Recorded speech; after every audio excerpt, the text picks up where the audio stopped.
कोल्हापूर जिल्ह्यातील काही महत्त्वाच्या बातम्या आता आपण थोडक्यात पाहणार आहोत। त्यासाठी पाहूयात संक्षिप्त बातम्या अर्थात फास्ट न्यूज।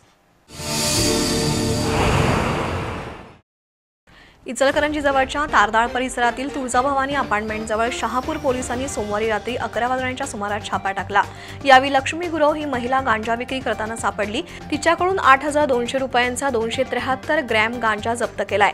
संशयित लक्ष्मी गुरव आणि तिचा मुलगा या दोघांच्या विरोधात यापूर्वी सुद्धा गांजा विक्रीचे शहापूर पोलीस ठाण्यात गुन्हे दाखल आहेत।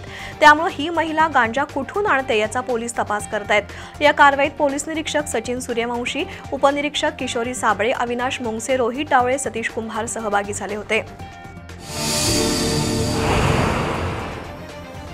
इचलकरंजीतील पंचगंगा नदी काठावरील श्री रेणुका मंदिराच्या दानपेटीतील 4,000 रुपये आणि डीव्हीआर मशीन चोरट्यांनी लंपास केलं होतं।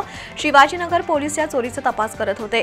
दरम्यान मिळालेल्या माहितीच्या आधारे पोलिसांनी रमेश टोणपे आणि रेकॉर्डवरील गुन्हेगार श्रेयस पोळ या दोघांना ताब्यात घेतलंय। त्यांच्याकडे कसून चौकशी केली असता दोघांनी मंदिरात चोरी केल्याची कबुली दिली। त्यानुसार चोरीतील मुद्देमाल आणि गुन्ह्यात वापरलेली दुचाकी पोलिसांनी हस्तगत केली आहे। शिरोली नाक्याजवळची स्वागत कमान मोडकळीस आल्यानं गेल्याच आठवड्यात महापालिकेने ती कमान पाडली। दुसरीकडे पंचगंगा मुक्तिधाम स्मशानभूमीजवळ असणाऱ्या कमानीची सुद्धा अशीच दुर्दशा आहे। ही कमान अत्यंत जुनी झाली असून तिचा रंग उडालाय। महापालिकेने या कमानीचं नूतनीकरण करावं अशी मागणी युथ डेव्हलपमेंट फाउंडेशनने केली आहे। तसंच कमानीची रंगरंगोटी आणि कमानीचा नामफलक युथ फाउंडेशन स्वखर्चातून करेल असं फाउंडेशनचे अध्यक्ष राहुल चौधरी यांनी जाहीर केलंय। सचिन जाधव, फिरोज शेख, संतोष जाधव, शीतल नलवडे, अमित खोडवे यांनी त्यासाठी पुढाकार घेतलाय। व्यक्तिमत्व विकास प्रशिक्षक आणि समुपदेशक विक्रांत उरुणकर यांनी स्वभाव रहस्य कार्यशाळा आयोजित केली आहे। व्यक्तिमत्व आणि नात्यांमध्ये सकारात्मकता आणण्यासाठी, स्वतःमधील सकारात्मक ऊर्जा वाढवण्यासाठी ही कार्यशाळा उपयोगी पडेल। आत्मविश्वासपूर्ण वर्तन आणि स्वतःच्या स्वभावातील गुणदोष ओळखण्यासाठी या कार्यशाळेतून बारकाईने मार्गदर्शन मिळेल। त्याचा उपयोग नातेसंबंध टिकवण्यासाठी आणि व्यक्तिमत्व विकासासाठी होणार आहे। रविवार दिनांक 16 नोव्हेंबर रोजी सकाळी 9:30 ते सायंकाळी 6 या वेळेत व्हेनस कॉर्नर जवळच्या आत्मदर्शन हॉलमध्ये ही कार्यशाळा होणार आहे। या कार्यशाळेत सहभागी होण्यासाठी विक्रांत उरुणकर यांच्याशी किंवा 9920 32 1108 या क्रमांकाशी संपर्क साधण्याचं आवाहन करण्यात आलंय। एका तरुणाकडे बंदुकीची 20 जिवंत काडतुसं असल्याची माहिती स्थानिक गुन्हे अन्वेषण शाखेचे अंमलदार दीपक घोरपडे, प्रवीण पाटील, सत्यजित तानुगडे यांना मिळाली। त्यानुसार पोलीस कर्मचाऱ्यांनी बुधवारी कोल्हापूर रत्नागिरी मार्गावरील हळदी इथं सापळा लावून ऋषिकेश पाटील या 36 वर्षीय तरुणाला ताब्यात घेतलं। त्याच्याकडे 20,000 रुपये किमतीची 20 जिवंत काडतुसं सापडली। त्याला करवीर पोलिसांकडे सुपूर्द करण्यात आलं। कोल्हापुरातील रिक्षाचालक रामचंद्र जाधव यांनी नृसिंहवाडीच्या एका प्रवाशाला महाद्वार रोड परिसरात सोडलं होतं। थोड्या वेळानं रिक्षाचालक जाधव यांना त्या रिक्षात त्या प्रवाशाची 4 लाखाची रोकड असलेली पिशवी सापडली। त्यानंतर जाधव यांनी थेट जुना राजवाडा पोलीस ठाण्यात जाऊन ही रक्कम जमा केली। दरम्यान 2 तासानंतर प्रवासी अथर्व पुजारी तक्रार देण्यासाठी पोलीस ठाण्यात गेले। त्यावेळी पोलीस निरीक्षक संजीव झाडे यांनी त्याची सविस्तर चौकशी केली। शहानिशा करून 4 लाखाची रक्कम पुजारी यांना परत दिली। तर प्रामाणिक रिक्षाचालक रामचंद्र जाधव यांचा विशेष सत्कार करण्यात आला। रामचंद्र जाधव यांनी प्रामाणिकपणाने 4 लाखांची रक्कम परत दिल्यामुळे अथर्व पुजारी सुद्धा भारावून गेले होते।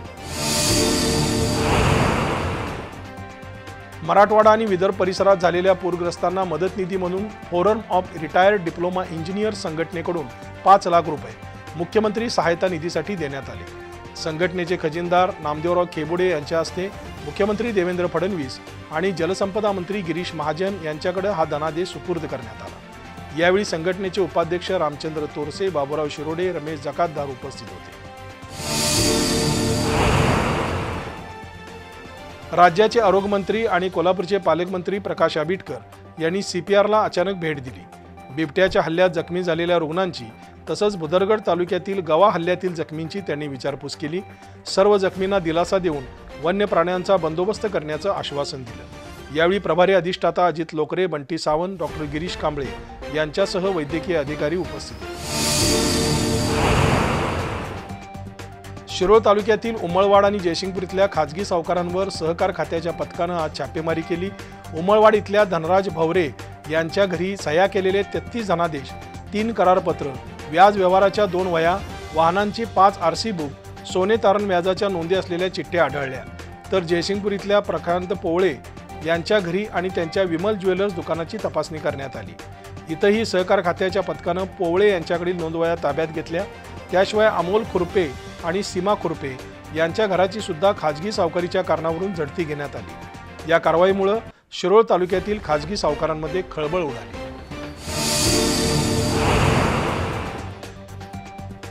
बालरंगभूमी परिषदेच्या कोल्हापूर शाखेच्या वतीनं 15 नोव्हेंबर रोजी जल्लोष लोककलेचा हा कला महोत्सव होणार आहे।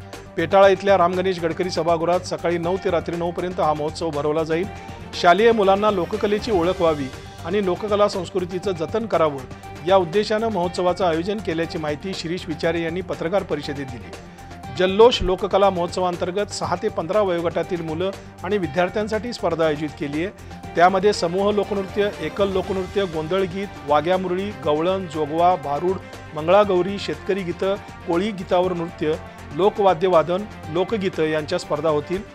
पत्रकार परिषदेला वेदा सोनुले, महेश सोनुले, भाग्यश्री चरणकर, अविनाश गायकवाड उपस्थित होते।